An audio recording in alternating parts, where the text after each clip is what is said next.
Good morning, good afternoon, good evening, friends. Kevin Lopez back from Personal Tutor.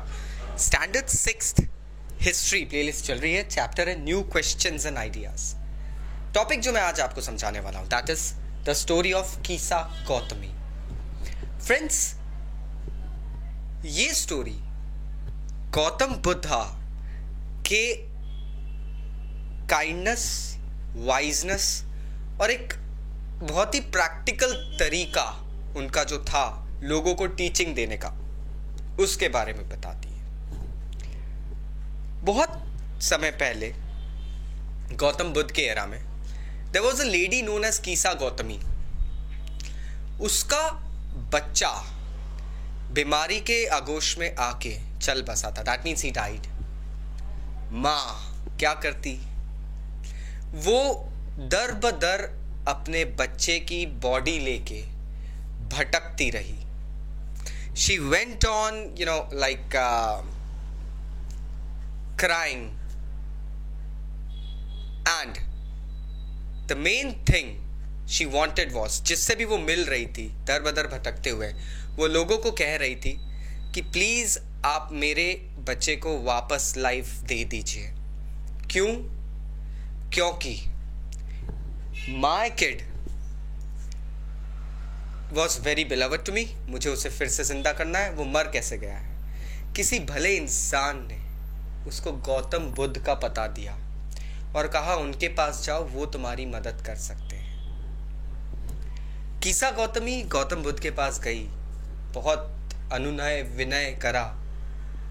Gautam Buddha ने उसको एक बात कही. पूरी बात सुनने के बाद, मामला समझने के बाद, उन्होंने कहा कि मैं तुम्हारे पुत्र का जीवन फिर से लौटा सकता हूं, लेकिन एक कंडीशन पे. वो कंडीशन ये है कि तुम सबसे पहले एक मुट्ठी राई लेकर आओ. कीसा गौतमी बड़ी खुश हो गई कि मैं किसी घर से जाके, गौतम बुद्ध ने बोला था किसी घर से जाके एक मुट्ठी राई मांग के लाओ. कीसा गौतमी खुश हो गई. उसे लगा वाह, ये तो बहुत इजी काम है, मैं जा सकती हूँ. लेकिन जाते जाते गौतम बुद्ध ने एक कंडीशन और रखी कि ज्ञात रहे, तुम जिस घर से राई के दाने लेकर आओगी उस घर में कभी किसी की मृत्यु नहीं हुई होना चाहिए. That means you should find a house where no one has ever been dead. Kisa Gautami went ahead and tried to search for a house जहां पे कभी भी कोई मरा ना हो.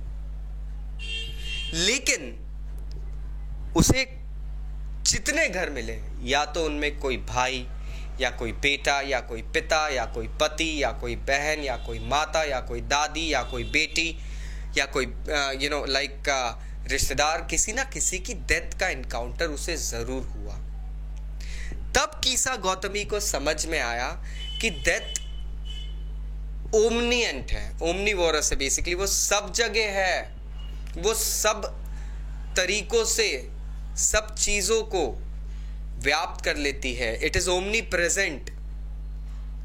आप उस फिनोमिनन से बच नहीं सकते. सो आप यहां समझ रहे हैं कि गौतम बुद्ध बहुत ही प्रैक्टिकल एग्जाम्पल से लोगों को न्याय देते थे, लोगों को सीख देते थे, जिससे कि उनको समझ में आता था कि लाइफ में हर कुछ जो भी हम चाहते हैं वो आसान नहीं होता है. There are many people in the world who are suffering through same pain, but you cannot go away from it so easily. You live in the world, so you will have to feel the pain. So this was the great wiseness of Gautam Buddha, my friend. I hope अब आपको ये topic समझ में आया होगा. फिर भी अगर कोई डाउट है नीचे कमेंट बॉक्स से कमेंट करना मत भूलना. Thank you very much. Take care. This is Kevin Lopez signing off. You can catch me on Instagram as well. Take care. Bye bye.